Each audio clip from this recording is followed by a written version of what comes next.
బెజవాడ దుర్గమ్మ సన్నిధిలో వీఐపీల కోసం ప్రత్యేక పూజ ప్రారంభమైంది. అమ్మవారికి వస్త్ర సమర్పణ పేరుతో ఈ నెల 30 నుంచి కొత్త సేవకు శ్రీకారం చుట్టనున్నారు. ఈ సేవలో తెల్లవారుజామున అమ్మవారి తొలి దర్శన అవకాశం కల్పిస్తారు. దుర్గమ్మకు అలంకరించిన వస్త్రాలు ప్రసాదంగా అందజేస్తారు. కొత్త పూజకు టికెట్ ధరను 25,000 రూపాయలుగా నిర్ణయించారు. విజయవాడ కనకదుర్గమ్మ సన్నిధిలో 10 రకాల పూజలకు పైగా అందుబాటులో ఉన్నాయి.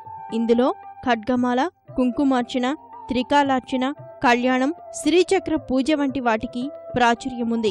ఇప్పుడు ఆ కోవలోనే వస్త్రాలంకృత నూతన సేవకు అధికారులు రూపకల్పన చేశారు. ఈ నెల 30న ప్రారంభమయ్యే వస్త్రాలంకృత సేవను ఖడ్గమాల, త్రికాలార్చన సేవల తరహాలోనే అంతరాలయంలోనే జరపాలని నిర్ణయించారు. 25,000 రూపాయల టికెట్ ధర కలిగిన సేవకు రోజు 6గురికి అవకాశం కల్పిస్తారు.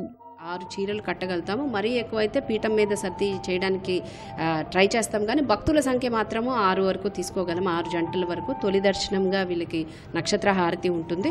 అలాగే ప్రసాదంగా బయటకు వచ్చిన తర్వాత వేద ఆశీర్వచనంతో పాటు మనం యథావిధిగా ఇచ్చే లామినేషన్ ఫోటో ఇవి కాకుండా అన్నిటికంటే విశేషమైంది అమ్మవారికి ఆల్రెడీ అలంకరించిన ఒక శేష వస్త్రం, పట్టు వస్త్రం వీళ్ళకి ప్రసాదంగా ఇవ్వబోతున్నాం. అది ఈ సేవకి విశిష్టతమైనది అని చెప్పొచ్చు.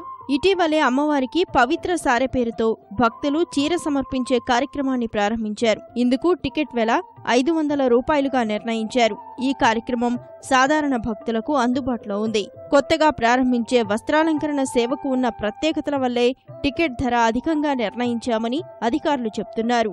విశేషమైన రోజుల్లో తొలి దర్శనం తీసుకోవటం అన్నది అమ్మవారు చాలా ప్రశాంతమైన వదనంతో మనం చూసేదానికి అవకాశం ఉంటుంది. కాబట్టి మనం చేసే ప్రార్థనలు ఏవైనా కూడా చాలా తొందరగా జరిగే అవకాశం ఉంటుంది.